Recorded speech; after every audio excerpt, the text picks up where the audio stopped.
Tudo bom com a senhora?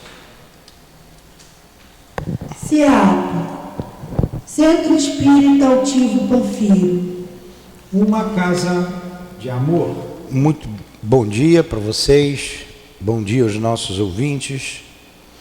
Vamos estudar o livro dos Espíritos e que Jesus abençoe então a nossa manhã de estudos. Vamos ler o Evangelho e fazer a nossa prece. O capítulo 28, coletânea de preces, item 6, o Evangelho segundo o Espiritismo.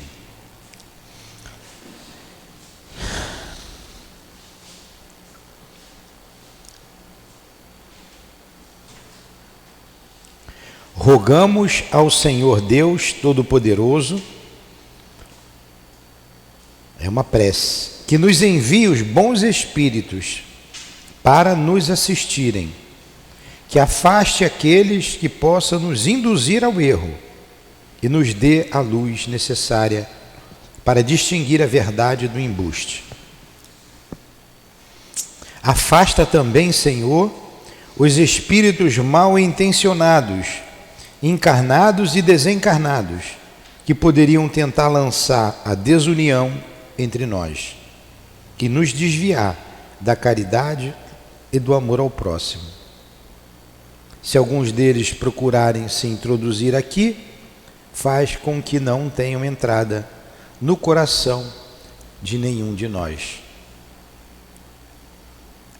Aqui estamos, Jesus, prontos para o estudo desta manhã. E como lemos na mensagem do nosso querido irmão Allan Kardec, não deixe que os espíritos maus, os malfeitores, penetrem em nosso seio, em nossa casa de amor, em nossos corações. Ajuda-nos a nos precatar destas investidas, das trevas que pululam em nosso derredor. Iniciamos o dia, Senhor, agradecendo a vida, o pão que já chegou à nossa mesa e o pão espiritual que estamos sendo servido nesse momento através do Teu Evangelho e do Livro dos Espíritos. Permita a presença amiga dos nossos benfeitores, dos dirigentes da nossa casa, do nosso irmão altivo e da coluna de espíritos que dirige essa casa de amor, das nossas irmãs queridas, em nome de Eurípides Barçanufo, o patrono desse estudo, em nome de Allan Kardec, em nome do amor, do nosso amor, mas acima de tudo, em Teu nome, Jesus, e em nome de Deus, que pedimos a devida licença e permissão para iniciarmos os estudos desta manhã. Graças a Deus.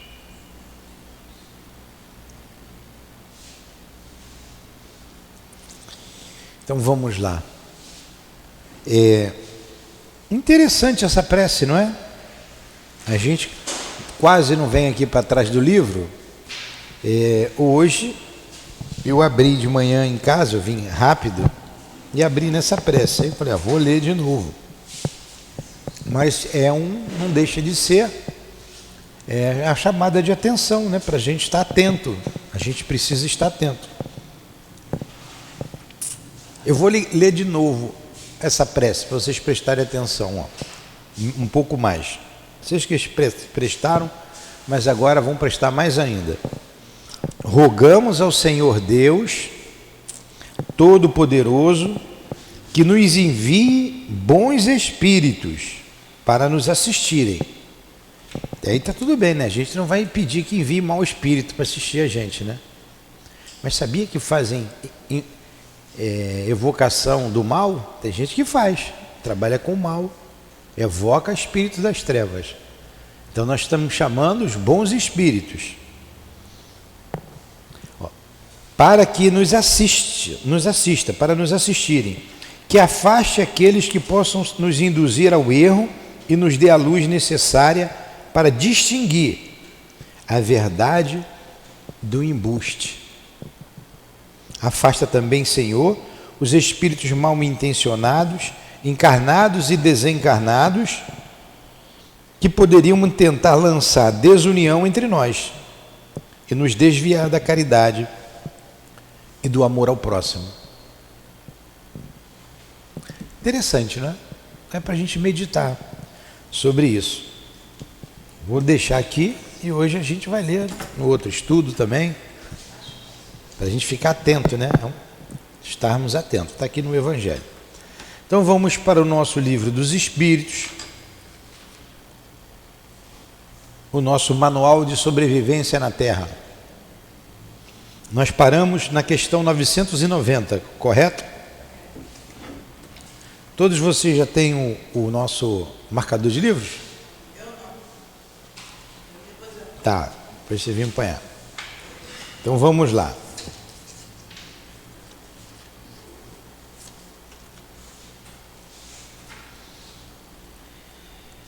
Questão 990. Tá, vai falar agora da expiação e do arrependimento. O arrependimento acontece no estado corporal ou no estado espiritual? O que vocês acham? O arrependimento, para nós, espíritos, vai acontecer aqui na Terra? Acontece aqui ou só acontece no mundo espiritual? Hã? Para você, tanto aqui como lá. E para vocês? Todos então acertaram. Somos espíritos, tanto aqui quanto lá. E a gente estudou o livro do céu e inferno, né? Tem tanto espírito arrependido. Que se arrependeu depois. E quantas vezes também a gente se arrepende de bobagens que a gente faz aqui? Pois é. Vamos ver se Kardec concorda com a gente, né? Se Kardec não, se os espíritos concordam com a gente. Vamos lá. Resposta. No estado espiritual. Porém, pode também ocorrer no estado corporal, quando compreendeis bem a diferença entre o bem e o mal. Eles concordaram, então eles acertaram, eles concordaram com a gente. Então, tanto aqui, olá. Agora vamos ver as consequências disso, né? Então, quando a gente sabe discernir, porque você pode fazer coisas erradas e não está discernindo, você está satisfeito, você não se importa com aquilo, ou você pensa, não, é assim mesmo, a vida é assim mesmo, vou tocando. Mas quando você sabe discernir, você fez coisa errada, você se arrepende, natural. Quem de nós não se arrependeu ainda na vida dos tropeços que deu? Não é? Aí vamos ver as consequências agora. Qual a consequência do arrependimento no estado espiritual? Então, se arrependeu lá no estado espiritual. Qual a consequência disso? Eu fiz uma grande bobagem aqui na Terra, mas só fui ver lá no mundo espiritual. Cheguei lá, caramba, que besteira que eu fiz. Estou arrependido. E agora? Essas perguntas aqui são importantíssimas para a gente. Vamos lá. Se aqui não tem a questão importante, mas isso aqui, o desejo de uma nova encarnação para se purificar. Opa! Se eu me arrependo lá no mundo espiritual da bobagem que fiz, a consequência é eu pedir para reencarnar, para me purificar. Essa purificação é a reparação. É a reparação. Estou coçando para não espirrar, tá? Daqui a pouco vai um atichinho aqui. O desejo de uma nova encarnação para se purificar. Eu vou ela toda e depois a gente vai por partes. O espírito compreende as imperfeições que o privam de ser feliz. É por isso que aspira uma nova existência na qual possa expiar suas faltas. E qual é a consequência 992 do arrependimento no estado corporal? Progredir desde esta vida atual, se tiver tempo de reparar suas faltas.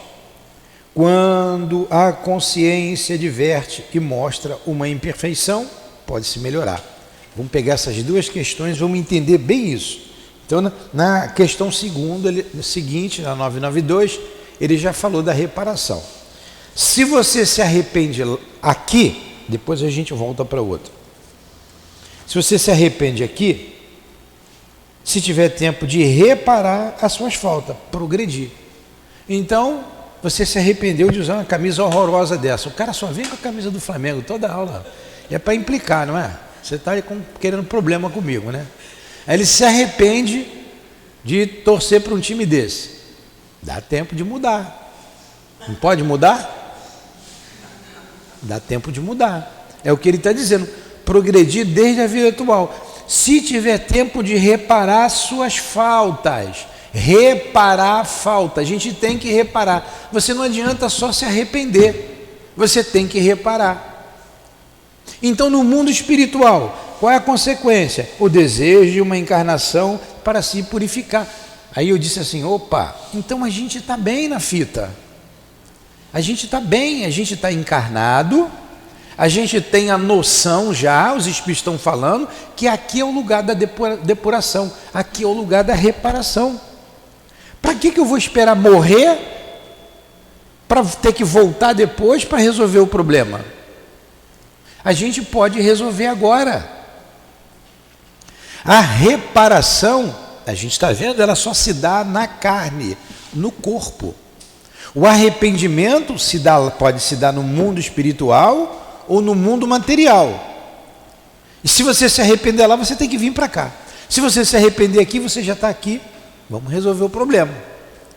Por que ele falou se der tempo? Porque não adianta você se arrepender quando estiver perto de morrer. Você tem que se arrepender antes.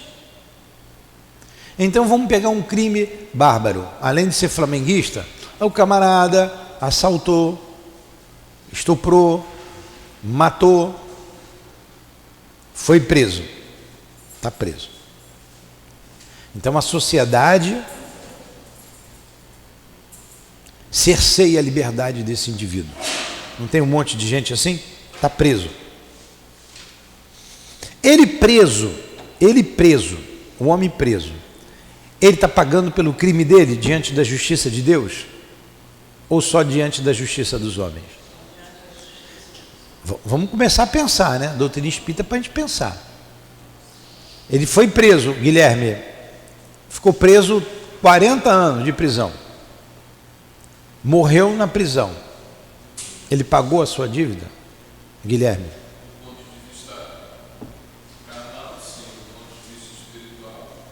Pois é. Então tem que ver o sentimento desse espírito.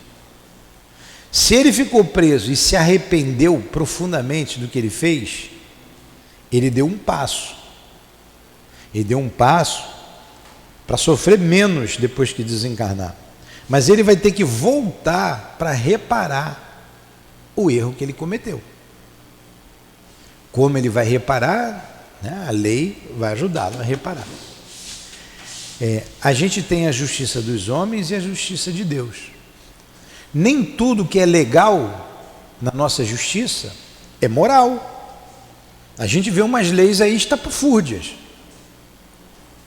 A gente vê, por exemplo, eu não posso falar certas coisas aqui de política, né? Mas tem umas coisas aí, tem umas leis aí que eu vou te contar. Pronto, eu vou dizer uma. Você sabia que um ex-presidente da República tem direito a seguranças, a carro oficial, a um salário perpétuo até morrer? Viagens pagas para lá e para cá. O camarada pode ter feito o que for, roubar o que for. Médico, assistência médica. Botou o pé na bola, ganhou o bicho. Viu, o flamenguista? Ele foi lá, ficou 4 aninhos. Se quando era assim, está ganhando. Mudou isso aí. Então, isso é legal? É legal. Mas é moral? Não é, incomoda a gente está vendo que isso não está certo. Então, nem tudo que é legal é moral. Só que na lei de Deus, tudo é legal e tudo é moral. Não passa nada. Você tem que voltar para reparar. Agora, se a gente está aqui, por que não aproveitar? É o que a gente diz aqui, muitas vezes, a gente brinca, nós estamos com a faca, o queijo e a goiabada na mão. Eu gosto de queijo com goiabada. É muito bom, né? É só comer. A gente tem a doutrina, a orientação, a gente já sabe que somos espíritos imortais. Aqui é o local de reparar o mal que fez, me arrependi. Opa, então o que eu posso fazer? Começar a trabalhar. Ah, mas o fulano que eu magoei, que eu atingi, que eu matei, que eu fiz, não está mais aqui, porque já morreu. A minha dívida não é com fulano. É outra coisa que tem que a gente entender. A minha dívida é com a lei de Deus. Com a lei de Deus. Eu vou reparar a lei. Porque se o fulano me perdoou, o fulano foi embora, ele seguiu. Imagine que se Judas tivesse que reparar o mal que ele fez a Jesus, com Jesus frente a frente. Jesus ia ter que voltar quantas vezes? Até Judas se arrepender e reparar o mal. Jesus seguiu. Aqueles que condenaram Jesus, Pilatos, pô, Jesus ia ter que voltar de novo com Pilatos, com Judas, com aqueles homens da lei, com Anás, Caifás, os sacerdotes, chefes do templo, aquela turba que mentiu, que levantou falso testemunho. Aí eles ficaram devendo a Jesus ou a lei? A lei. Não é lógico, Jesus tinha que voltar. Paulo mandou apedrejar Estevão. Então errou Paulo, o maior responsável, porque mandou apedrejar, e aqueles que tacaram pedra, os ignorantes. Tem culpa. Menos do que Paulo de Tarso. Paulo foi o pior. Apedrejou Estevão, perseguiu o cristão, bateu, torturou, prendeu. Depois se arrependeu. Depois, quando viu Jesus na estrada de Damasco, então nós temos a nossa estrada de Damasco. O momento que você vê o Cristo em você. Você, opa, e agora? O que Paulo fez? Paulo se afastou, foi meditar no deserto. Olha o que Paulo fez. Paulo era rico. Paulo tinha família importante. Paulo tinha um título. Ele era um fariseu, ele era um doutor da lei. Ele tinha uma posição no Sinédrio. Ele no futuro seria um chefe do Sinédrio. Ele tinha carta branca para agir em nome do Sinédrio, caçando os cristãos. E tinha. Quando ele botou a mão na consciência, estou encarnado, e agora? Foi meditar, conversou com Gamaliel, né, um fariseu de bom senso, um homem bom. A gente tem lá um Gamaliel, tem um Nicodemos, né, espíritos bondosos que estavam ali. Paulo foi para o deserto, pensou, ficou lá uns 3 anos trabalhando, largou dinheiro, largou família, largou tudo, trabalhando para ganhar dinheiro com o seu trabalho, fazendo barraca, né, pois, faziam barraca para aqueles que passavam, era comum. Foi trabalhar num tear, fazendo tapetes,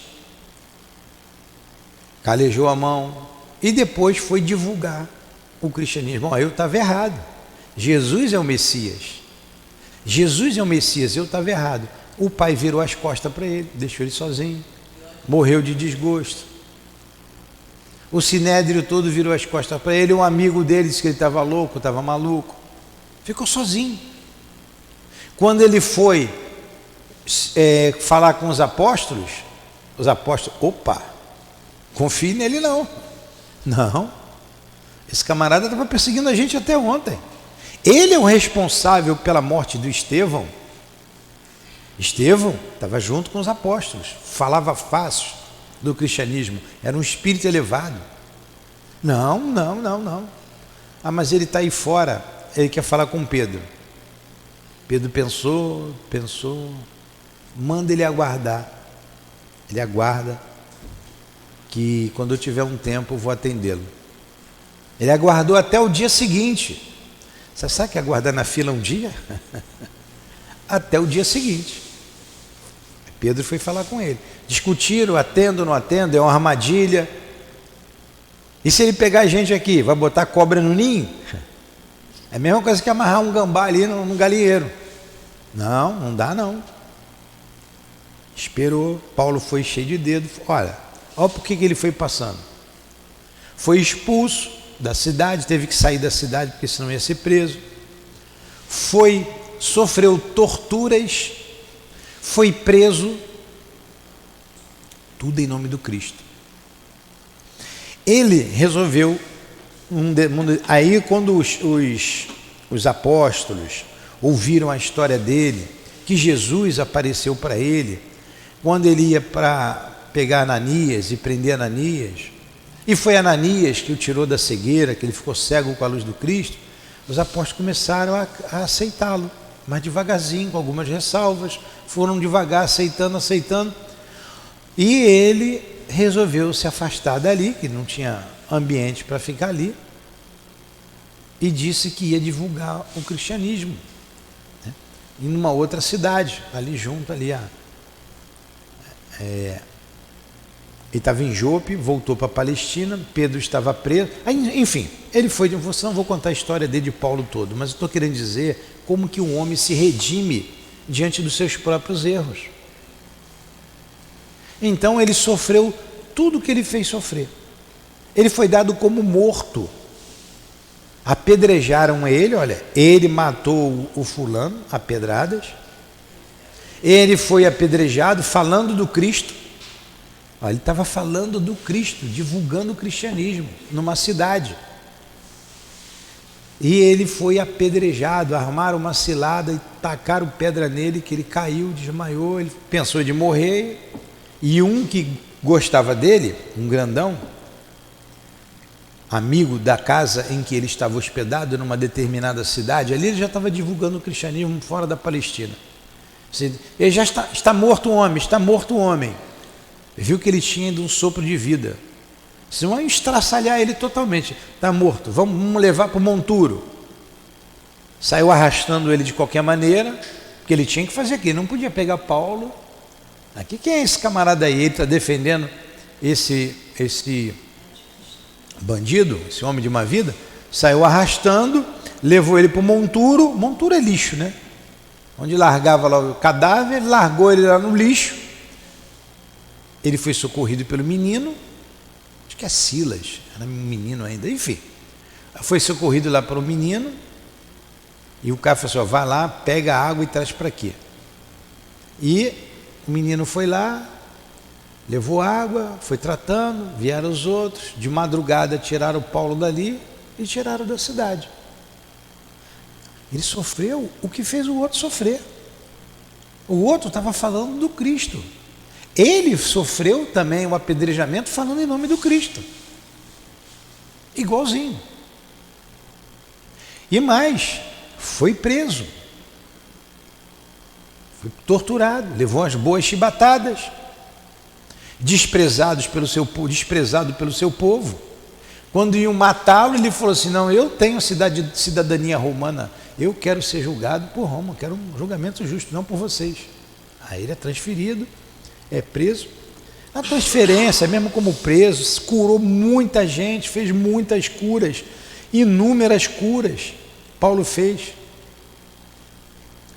Ele saiu, quando ele chegou na Palestina, de uma dessas viagens, Pedro tinha fugido, o irmão do João, Tiago, tinha sido morto, os cristãos tudo com medo. Ele olhou, analisou, inteligente. O cristianismo daqui a 50 anos não existe mais, vai acabar tudo.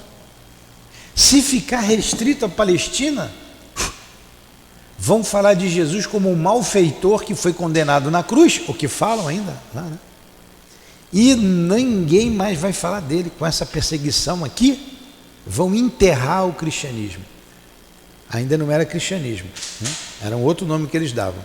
O nome cristão foi dado por Lucas, Lucano, médico.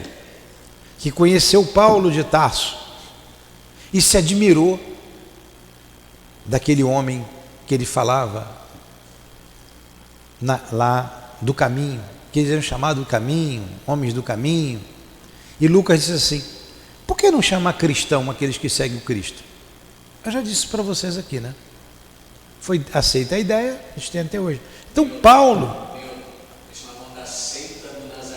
é uma porção de coisas, seita do Nazareno, os nazarenos, uma porção de coisas. Aí o Paulo, quem já ouviu, eu repito as coisas, mas isso aqui é bom para a gente entender. O Paulo disse assim: o cristianismo vai acabar, e iria acabar. E não, temos que divulgar isso, fora da Palestina. Ele vai, sai dali, vai passando por uma porção de cidades falando de Jesus e criando as igrejas. Vai para a Grécia, vai para Roma e sai espalhando. Vai num lugar, monta uma igreja, fica um tempo, as pessoas se convertem, vai para outra, ele faz as curas, mostra como é que é, vai. A gente tem um cristianismo até hoje por causa de Paulo. Paulo reparou ou não reparou o mal que ele fez? Ele reparou. Estevão falava com ele em espírito: vamos, meu amigo, levanta, eu vou te ajudar, eu vou te guiar daqui para frente, vai para a igreja, vamos embora. Estevão. Estevão que tinha sido apedrejado. Então, nós estamos aqui, a gente pode fazer muita coisa. A gente tem uma obra social com tanta gente necessitada, para a gente reparar as nossas, tudo, as nossas dificuldades, até o que a gente gastou por aí com banalidade de dinheiro, está na hora de comprar 1 quilo de feijão, de café, está na hora de exercer a paciência com essas moças, com essas mães. A gente tem um trabalho aqui. Então a doutrina espírita nos mostra, é uma luz na nossa vida, na estrada da nossa vida. Você vê aí nessas prisões, vão determinadas religiões, converte, muito bem, ajuda, dá um banho lá nele lá de água, né? Vai ser banho de outras coisas, dá um banho de água, está batizado, novo homem seus pecados estão zerados, acabou. Você é um novo homem. Vem cá. Aí, o pecado do camarada está zerado? Todo o mal que ele fez acabou? Não. E será que ele se arrependeu mesmo de verdade? Ele terá que reparar, acreditando, não acreditando, aceitando, não aceitando, é a lei. É a lei. Então você tem um arrependimento, a expiação e a reparação. A aeronáutica, arrependimento, expiação, reparação. Você se arrepende, você expia e você repara. Paulo de Tarso se arrependeu, expiou e reparou numa mesma encarnação. Isso é muito raro. Mas nós já podemos ir reparando o mal que a gente fez. Todos nós somos santinhos aqui? Somos criaturas cândidas? Vai ver o que é a candura? Não somos. Tem aquele que diz assim: eu conheço o seu passado. Não tem? A gente sabe do nosso passado. Teu passado te condena. Mas Jesus veio para a gente. Eu vim para os pecadores. Eu vim para os doentes. Eu sou o médico das almas. Jesus veio para nós. E como é bom a gente se redimir dos nossos erros, trabalhando, servindo ao nosso próximo. Então, quando Jesus dá a grande recomendação: amai-vos uns aos outros como eu vos amei. A casa espírita faz isso, nos dá a oportunidade de amar um ao outro. Não é eu chegar, eu te amo, eu te amo, eu te amo, sair dando beijinho em todo mundo. Não é isso. É você ir ao encontro da necessidade do outro. E é o que mais tem em torno da gente. Na casa espírita, fora da casa espírita, em qualquer religião, fora de qualquer religião. Porque a bandeira da doutrina espírita é: fora da caridade não é salvação. E o que é a caridade senão o amor em movimento? O amor é estático, a caridade é dinâmica. Então a caridade é mais do que o amor, porque é quando você aplica o amor, é a caridade. Então está lá Paulo de Tarso dizendo: mesmo que eu falasse a língua dos anjos, se eu não tiver caridade, nada sou. Serei como símbolo que retine. Como é que está aqui? Deixa eu ver se eu acho aqui no Evangelho. A caridade, segundo Paulo de Tarso, vale a pena a gente reviver. Eu acho que está aqui, deixa eu ver.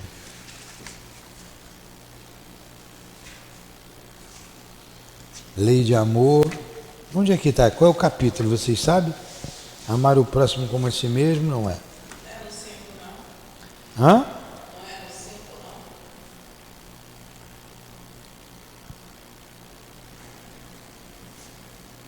não. Eu sei que vocês sabem de cor, mas é tão bonito que vale a pena a gente ler.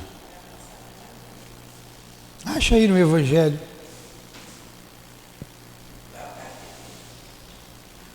Achou? A Conceição é que acha tudo.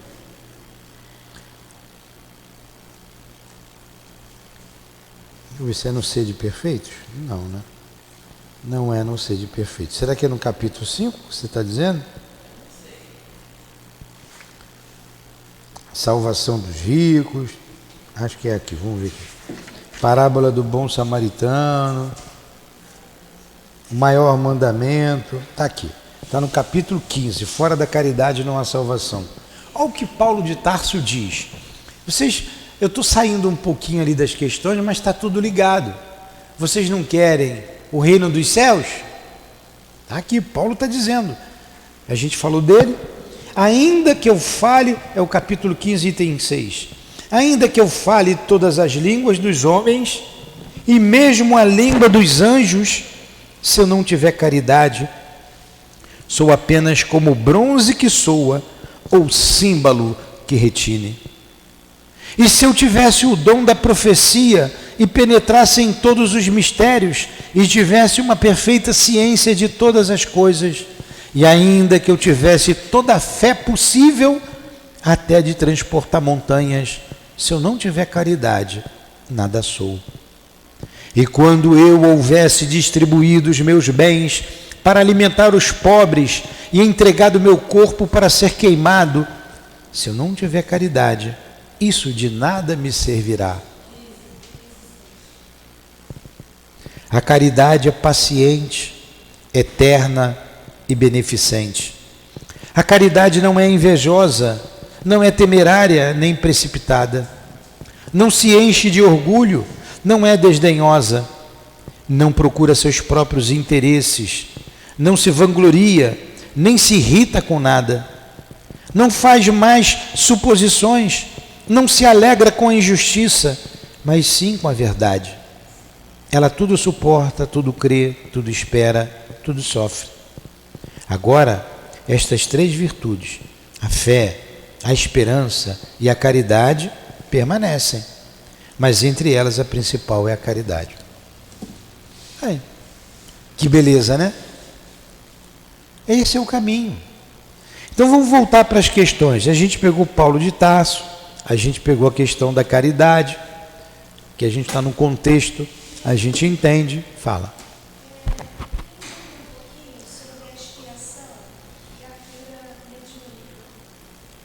A cura? Tá, depois eu vou falar. Então vamos ver aqui. Vamos falar aqui de expiação, entra. Então vamos lá, vou voltar à questão 990. O arrependimento acontece no estado corporal ou estado espiritual? 990. Aí a gente respondeu. Respondem os espíritos.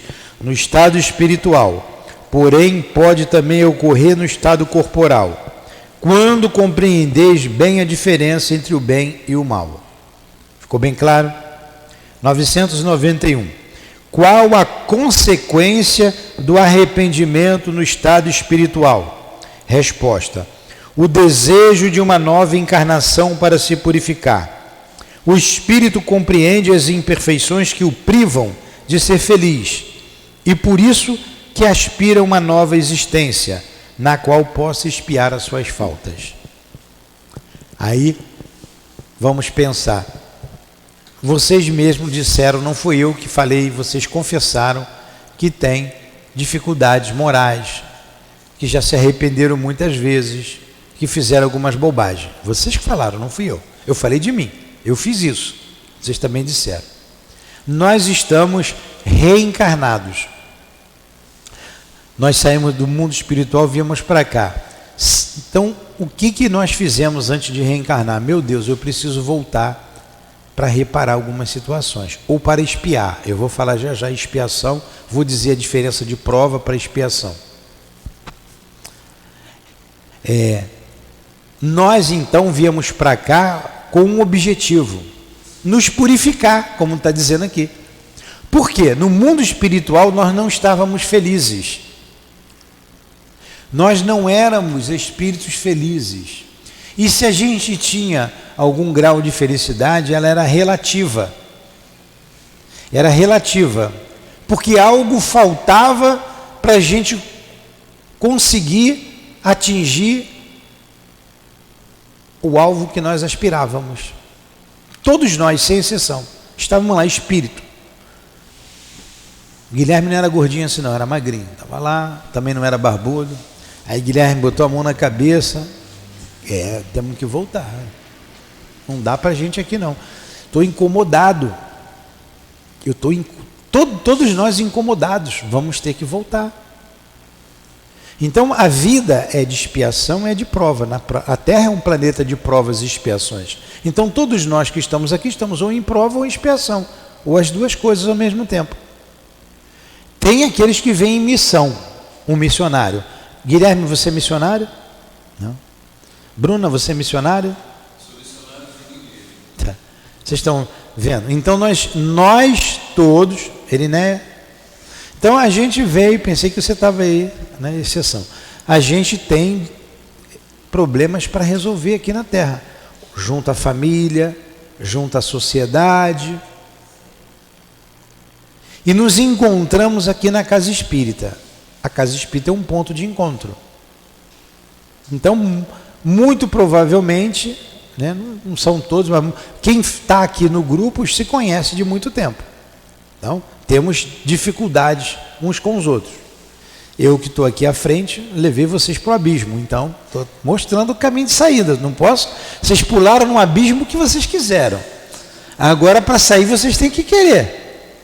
Né? Provavelmente eu mostrei, vocês pularam. Agora eu estou mostrando como é que sai. A saída é essa, é a caridade. É a caridade, a gente está junto nessa. E só repara aqui.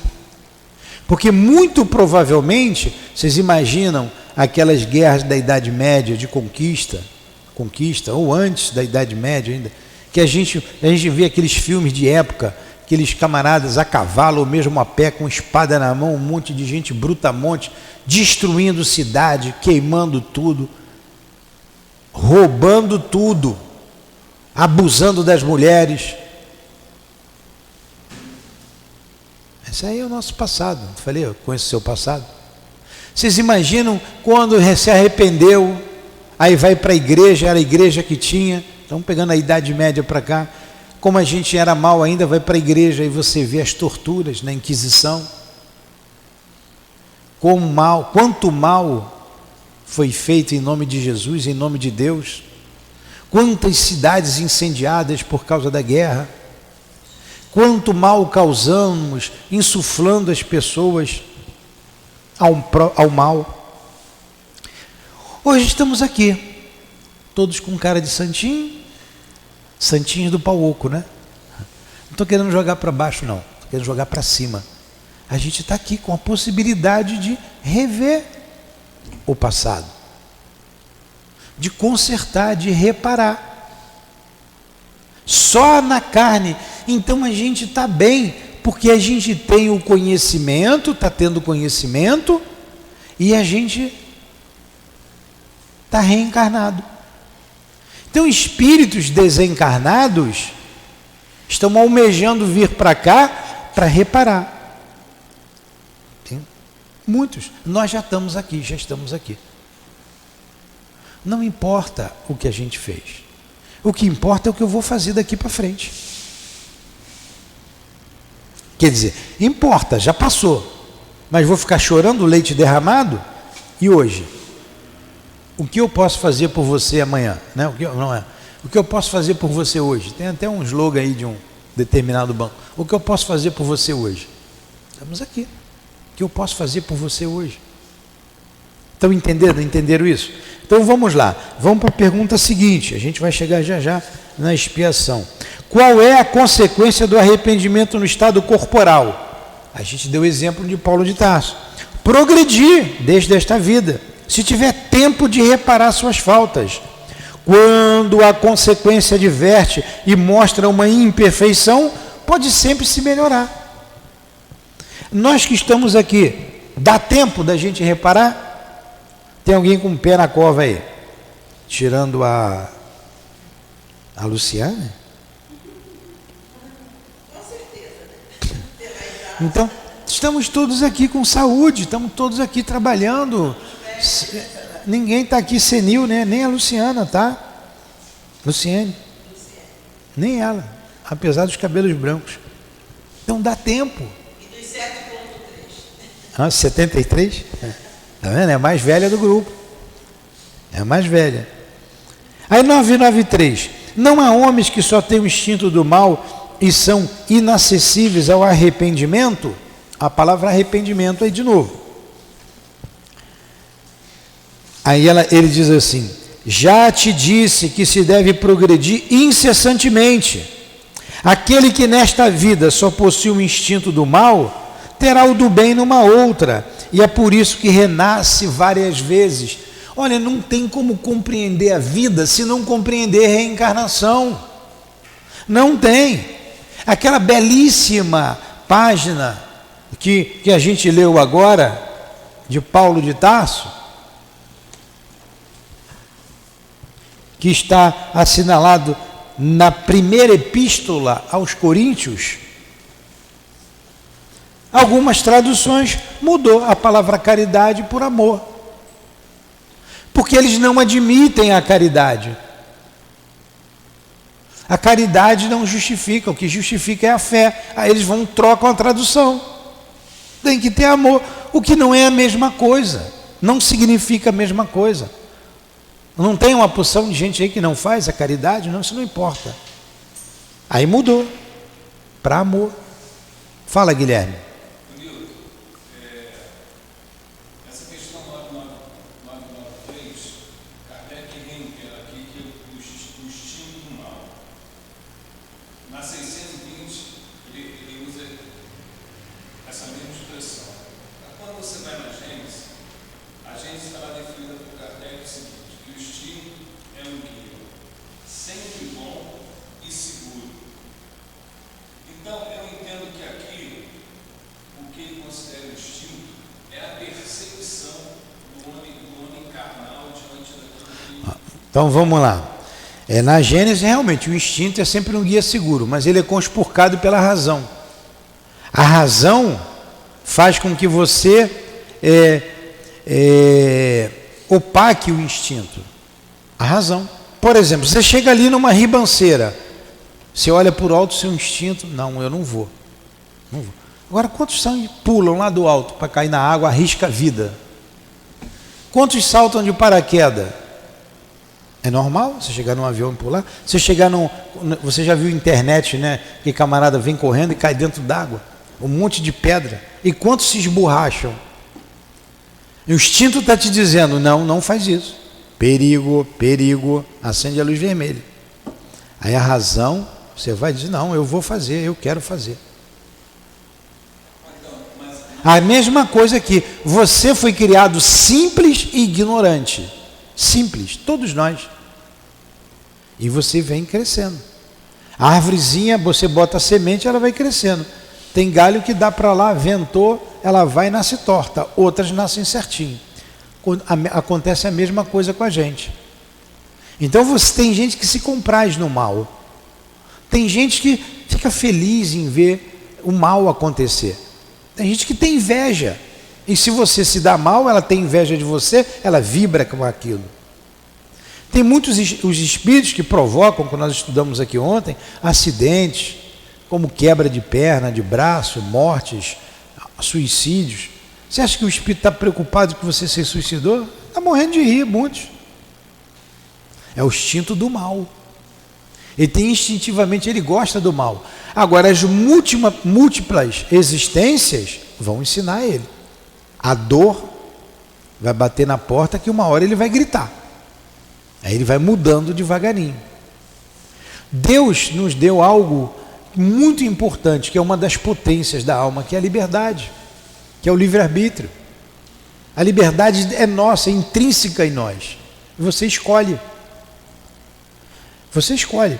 Você vê que Jesus, que é a nossa referência, ele é tão elevado, que ele viu tudo que Judas, por exemplo, ia fazer. E ele deixou Judas livre. E continuou ao lado de Judas.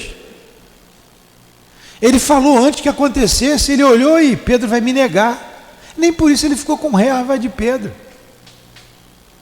Depositou toda a ideia nas mãos de Pedro. Pedro, tu és pedra e sobre a pedra erguerei a minha igreja. Aí interpreto aí que Pedro é o primeiro papa e que a igreja é aquele monte de pedra, e não é. Jesus estava se referindo à ideia, o que ele trouxe, porque ele não escreveu nada, e Pedro ficou ao lado dele o tempo inteiro. Ele dormia na casa de Pedro, ele fazia o culto na casa de Pedro, ele curou a sogra de Pedro, então Pedro tinha esposa. Ele depositou toda a confiança em Pedro. Mas ele viu que Pedro ia dar uma rateada ali, com medo de morrer. Mas ele não abandonou Pedro. Não abandonou. Ele deixou o livre arbítrio prosseguir para que a gente aprenda com o erro. Para que existe a tentação? A gente viu lá na 772 ou 779, por aí. A tentação é para desenvolver a razão. Então por que você cai em tentação? Você cai em tentação porque você é inferior ainda e você não conseguiu ainda discernir, você não conseguiu ainda desenvolver a razão.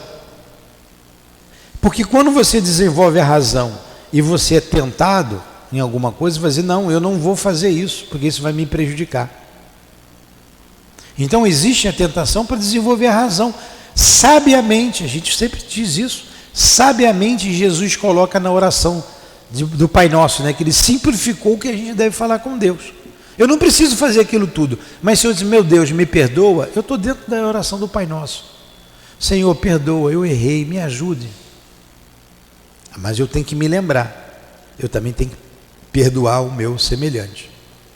Eu não preciso fazer o Pai Nosso todo. Aonde eu estiver, na situação que eu estiver, eu pego uma parte do Pai Nosso e trago para o meu problema.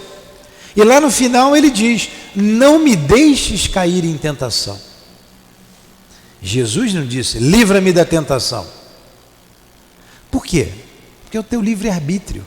Então você pede forças para você não cair.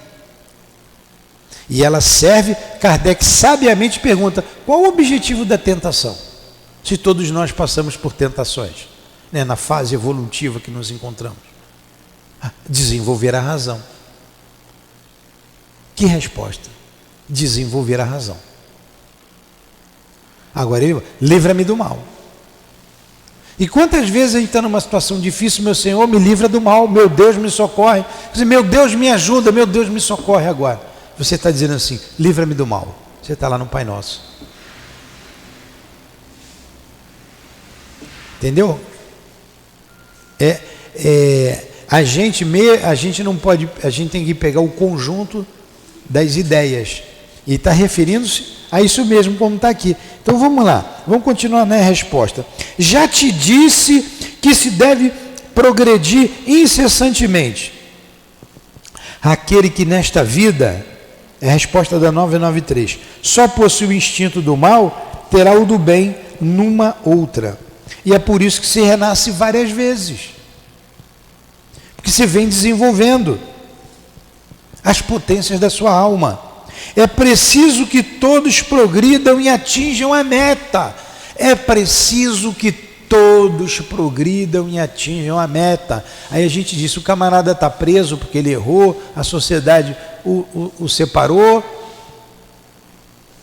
Ele vai ser um anjo um dia. Ele vai ser um espírito puro, porque essa é a meta. Hoje a gente não está fazendo isso, mas quem sabe no passado a gente fez muito. Ele pensa coisa, a gente sabe um do outro que um outro pensa, cultiva no fundo do pensamento. Só que uns levam mais tempo, levam um tempo mais curto do que outros, um tempo longo, conforme o desejo de cada um. Aquele que tem apenas o instinto do bem, já está purificado, pois pode ter tido o do mal numa existência anterior. Ao instinto do bem, vou fazer o bem, é instintivo nisso. Você vai precisar, você um dia vai acontecer, em você, Guilherme, em você que eu estou dizendo, todos nós, é automatizar o bem. Fisicamente a gente automatizou uma porção de coisas. Eu não me levanto daqui, falo assim, vou apoiar meu braço direito nesta mesa, estou velho, tem que apoiar os dois, o braço esquerdo aqui, trazer a perna direita para trás, a esquerda para frente, fazer o movimento para eu levantar. Não, eu não faço isso, está automatizado, eu não penso, eu não estou pensando no meu coração batendo, meu coração tem que bater, senão eu vou morrer. Automatizei isso ao longo dos milhares de séculos, dos milênios, fui automatizando em mim esse corpo, os meus instintos, até um dia você automatizar o bem em você. Jesus tinha automatizado já o bem nele, o amor dele nele. Ele não pensava duas vezes, ele não pensava, eu vou ajudar para eu ser ajudado, não. Ele amava o próximo, ele agia, era dele. Igual você faz com a sua netinha, que vai cair, você corre para... Não vai cair, não vai se machucar. É ou não é? Se você vê que ela vai tropeçar, vai cair, você segura. Você vai para o seu neto, para o seu filho, você dá comida. Não chora, meu filho, tenha comida. Você tem amor ao seu filho, à sua neta, ao seu neto. É isso que Jesus, todo mundo tem amor dentro de si. Só que o de Jesus, para ele todos nós somos irmãos, ele corre para socorrer qualquer um de nós. Essa é a meta. Igual eu faço com quem eu amo na minha casa, eu amar igualmente, todos, a todos, indistintamente. Agora, amar não é botar dentro da minha casa. Amar é você respeitar o outro, é você socorrer o outro quando ele precisar. Foi isso que Jesus fez. Jesus não pegou Herodes e levou para passear com ele. Não fez isso. Teve uma hora que ele disse, Herodes está te procurando, vai avisar aquela raposa que a minha hora não chegou. Dá logo uma resposta mal criada. Essa é uma resposta mal criada. Ele foi duro, né? Foi duro. Chamar Jesus de mal criado, aí ele não gosta. Ele foi duro, ele era firme. Jesus não era molenguinho, não, ele era firme. Era firme. E era todo amor. É o que a gente precisa. Está terminando o nosso tempo. Vou responder a pergunta da Bruna. O que é uma prova? A prova, eu até coloquei para vocês aí as palavras do altivo, né? A prova, quando a gente faz uma prova na escola, a gente vai fazer o quê? Testar o conhecimento, para ver se você passa ou não de ano. Você estudou a matéria, você vai fazer a prova. Testou teu conhecimento, sabe, passou. Na prova, nem todo mundo tira 10 na prova, né? Uns tiram 7, passa também, né? 6, passa raspando. No meu tempo era 6 a média para passar. Tem que tirar 6. Agora tira 2,1, passa, 0 passa. Então, a prova está medindo do seu conhecimento. Significa que você precisa passar por aquilo. O professor não precisa fazer aquela prova, porque ele já sabe. Ele já sabe, ele deu a matéria, ele ensinou e quer saber se o seu aluno também aprendeu o que ele ensinou. Nós estamos em prova, a gente precisa aprender. Então a prova é fixação de conceito. Você vai fixar o conceito. Você aprendeu no mundo espiritual, você esquece quando vem para cá, e você está livre para decidir. É igual você estar sozinho num lugar e você mexo nisso, não mexo, faço. Você está sozinho, você vai escolher. Eu fui pegar ali, eu disse que ia pegar umas borrachinhas, a borrachinha estava aqui, eu saí daqui para lá em Bento Ribeiro, sábado, depois da reunião pública. Primeiro foi um parto para encontrar a chave, outro parto para o porteiro deixar eu entrar, 9h30 da noite eu estava lá, 9 horas da noite para pegar um negócio, peguei, não achei o que eu queria e trouxe uma outra coisa aí que eu falei que ia pegar, para botar aqui, no consultório do dentista. Mas quando eu entrei na sala, tinha uma porção de coisas lá espalhadas, que eu olhei e falei assim, isso aqui serve, aquilo serve. Eu podia pegar, trazer para cá, depois falava, tem intimidade com a pessoa. A dona aí, que ela está doando tudo. Eu não tirei nada do lugar. Eu peguei o que eu falei que ia pegar. Não achei a borracha, olhei, peguei lá a coisa que está ali, não vou usar, aí trouxe. E lá eu falei, ó, fulana, Vera, é isso aqui, tá tudo bem. Trouxe para cá, depois ela veio aqui. Mas eu estava livre, estava sozinho, não tinha ninguém, né? Eu estava sendo testado. Se eu achasse lá uma mala de dinheiro que ela esqueceu lá, eu abri uma portinha, abri umas gavetas para ver se a danada da borracha estava lá. E a borracha estava aqui, já. Aí procurei. Né? Aí vamos supor que eu abri a gaveta e ela esqueceu aqui 10 mil reais. Pô, 10 mil reais já dá para fazer um negócio. Bolinho. Eu estou sozinho, ela esqueceu, está tudo bagunçado. Pego, não pego. Entrego a ela, pego e entrego a ela. Não pego, aviso, tem aqui 10 mil? Ou eu estou precisando de um dinheirinho, isso vai me quebrar o galho e eu vou levar para mim. Ela não sabe mesmo, ela não vai nem saber. É assim o esquecimento do passado. Eu estou sozinho, eu estou limpo, zerou a minha cabeça, não a minha mente, esse cérebro não deixa eu lembrar do passado. E agora eu vou passar pelas mesmas provas, pelas mesmas situações, para ver se eu aprendi, se eu fixei o conceito. Estão entendendo o que é prova? Tem mais, além da fixação do conceito, a prova é para o espírito se conscientizar do erro cometido. Aí, se eu encontrei na gaveta lá o dinheiro e no passado eu roubei dinheiro, eu estou fixando o conceito, eu estou me conscientizando, isso eu fiz uma vez, eu não vou fazer mais. A prova visa o arrependimento. A prova visa o arrependimento. Vocês podem escrever isso. A prova visa o arrependimento, visa a valorização da vida. A valorização da vida. Então vamos lá. Eu me suicidei na vida passada.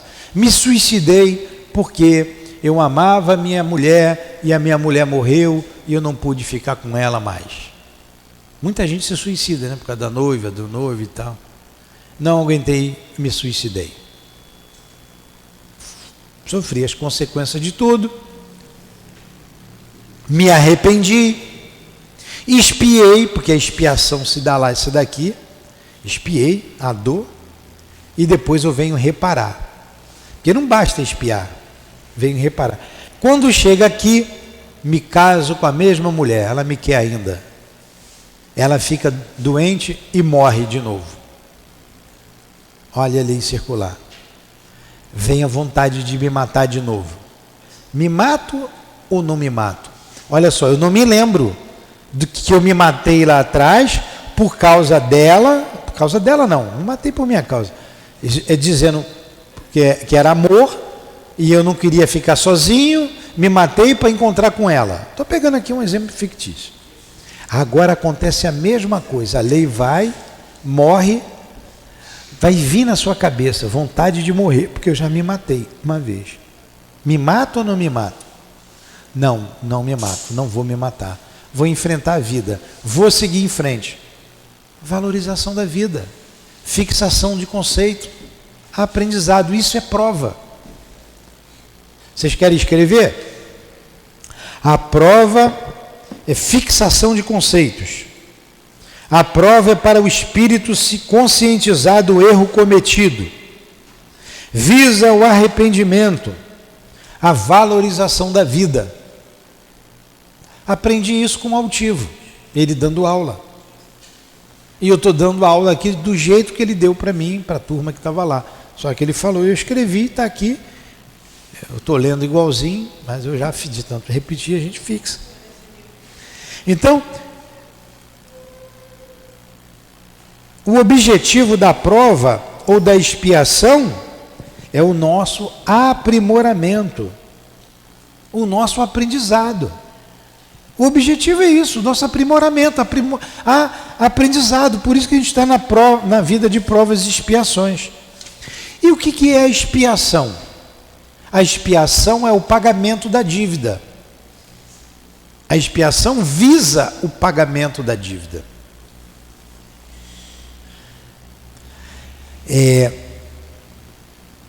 Toda expiação é também uma prova. Claro. Você sofre um acidente que você perde os braços. É uma expiação, é ou não é? Mas é uma prova também. Como que você vai se comportar agora que você perdeu os 2 braços? Não tem gente que perde os braços num acidente ou as pernas? É uma prova. É uma expiação. Você expiou, é uma expiação. O que eu não fiz com essa prova? Agora, o que eu vou fazer com isso? O exemplo que eu já dei aqui. Uma vez, a Cidinha estava lá, subindo, andando, lá na ponte de Cascadura. E naquela calçada, é uma calçada bem estreitinha, né, que tem o trem ali embaixo, é a ponte que separa a linha férrea, de um lado para o outro. Tinha um homem num carrinho de rolimã. Sabe o que é carrinho de rolimã, né? Que é as bolinhas assim. Sentado sem as 2 pernas. Ele não tinha as 2 pernas. Aquilo é uma expiação, é ou não é? Você nascer sem as 2 pernas? Ele estava ali vendendo balinha, ou essas coisas. Ela olhou e disse assim: meu Deus, que pecado. Um homem tão bonito e desse jeito, sem as 2 pernas. Aí ela, um médium muito sensível, aí veio a imagem, ela viu a vida do homem lá atrás. Ele estava chutando a barriga de uma mulher grávida, matando a mulher e o bebê. Já contei isso para vocês aqui na outra aula. Então, primeira vez?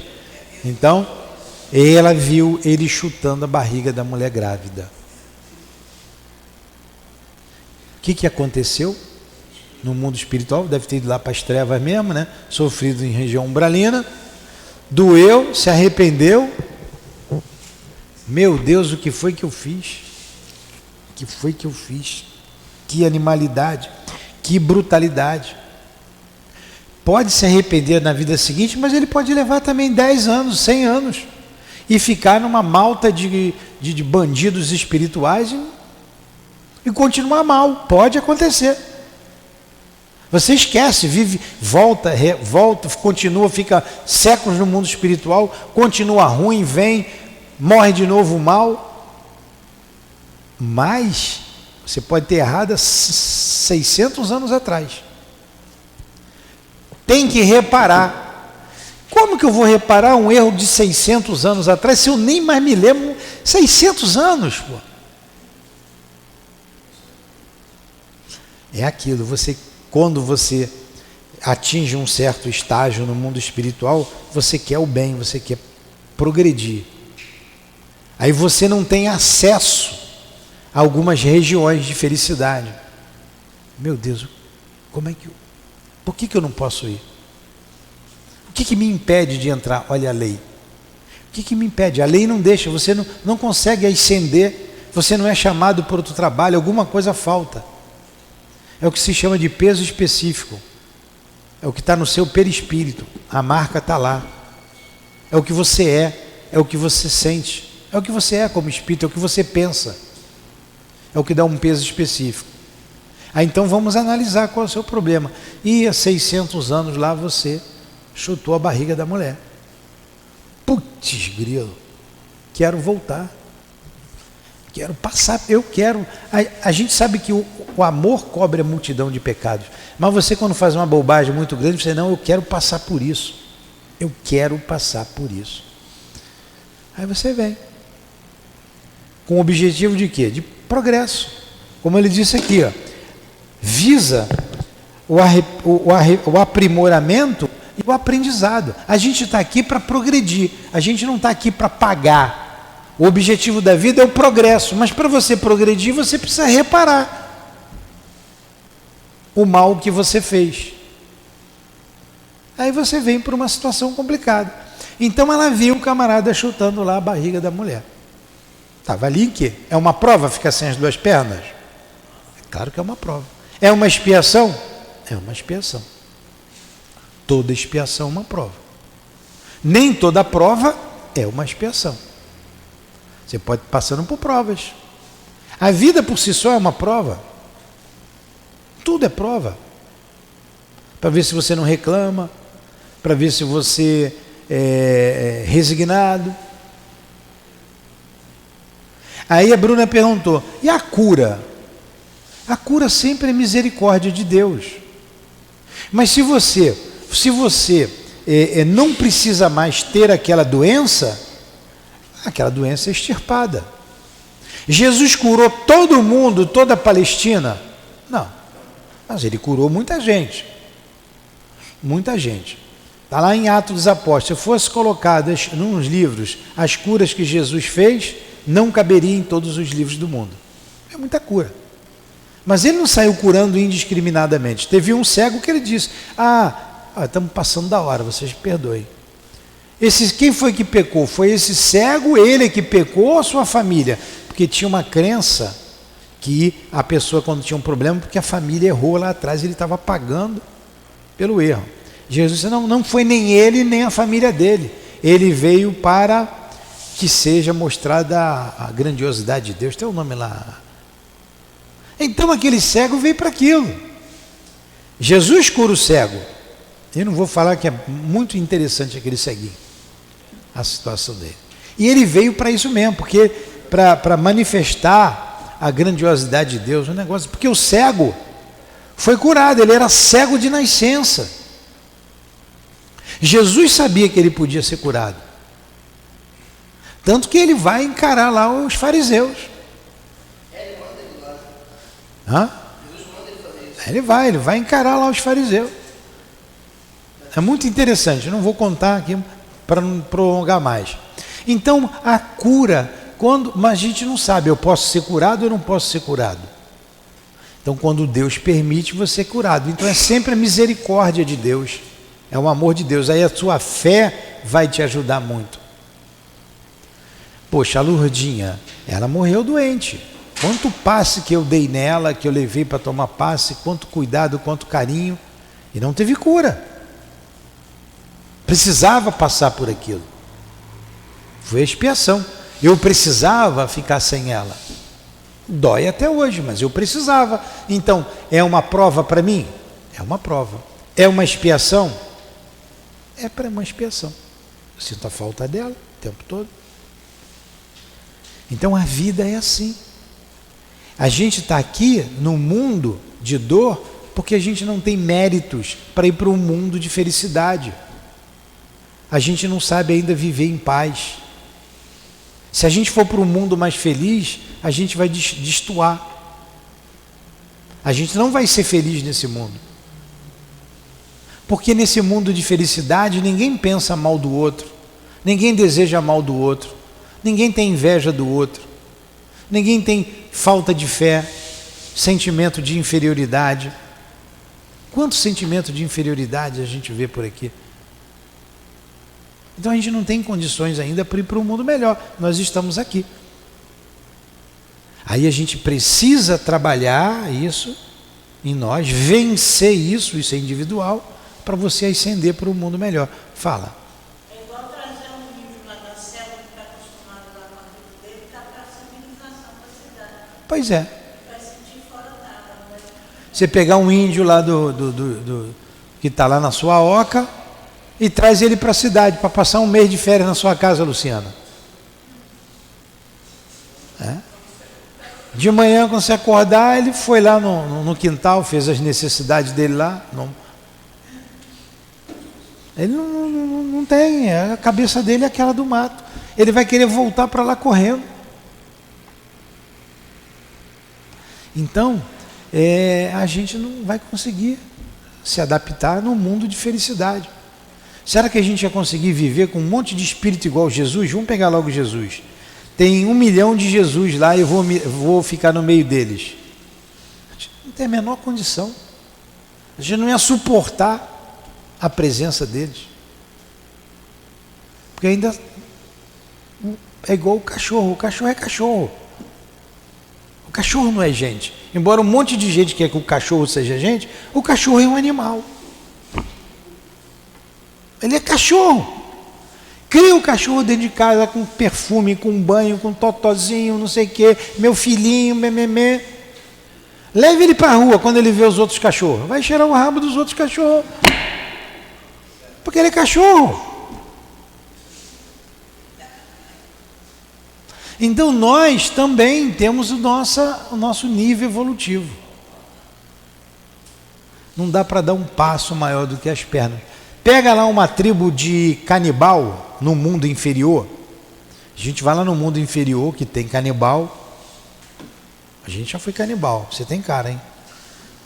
Pega lá uma tribo de canibal, reencarna aqui na Terra. Eles vão fazer churrasquinho domingo vendo o jogo do Flamengo com gente. Ainda vão ser flamenguistas ainda.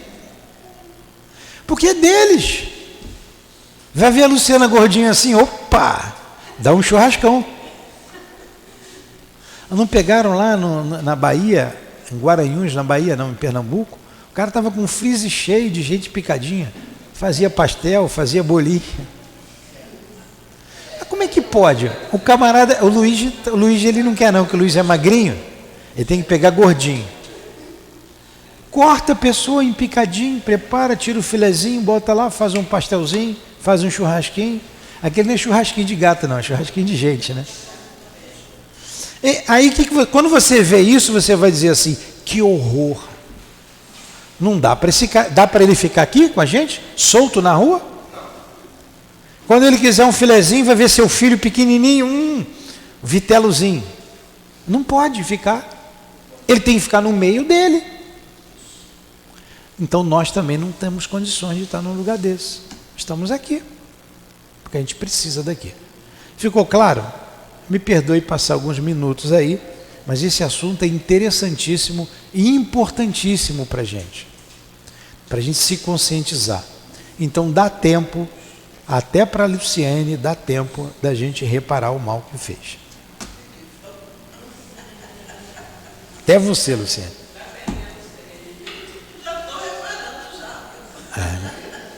Vamos fazer a nossa prece? Então, obrigado, Jesus. Obrigado, Allan Kardec. Obrigado a esses espíritos que trouxeram essa matéria sobre a vida, sobre a expiação, sobre a prova, sobre a vida futura, de maneira tão clara, tão límpida, nos ajudando a encontrar forças para reparar para espiar, mas sobretudo para progredir, entender a vida, entender o nosso papel aqui, porque estamos em provas e em expiações. Então, muito obrigado a esses espíritos amigos, queridos. Obrigado aos nossos guias que nos conduziram para esse estudo, para essa casa de amor. Senhor, proteja a nossa casa, livrai-a do mal, fortaleça o cinturão magnético que a protege, que o mal não penetre aqui, que o mal não penetre em nossos corações, em nossas almas. Pedimos proteção para cada um de nós. Ajuda-nos, Jesus. Ajuda-nos a termos uma vida solidificada no Teu Evangelho, segura no Teu caminho, na Tua verdade, na Tua vida. Agradecemos muito por tudo que recebemos nesta manhã. Que os irmãos que nos ouvem à distância também sintam essas vibrações amorosas, vibrações de esperança que está eivada essa sala de estudos. Chegue até os seus lares. Então, despeça-nos, seguindo, que possamos seguir os nossos destinos em Teu nome, Jesus. Sob a Sua guarda, sob a Sua proteção. Sob a proteção dos nossos guias espirituais. E em nome deles, em nome do altivo, da direção desta casa, dos espíritos amigos queridos que fazem parte dessa coluna, em nome do amor, do nosso amor. Em nome do Teu amor, Senhor, mas acima de tudo em nome do amor de Deus, é que damos nós por encerrado os estudos desta manhã. Que assim seja.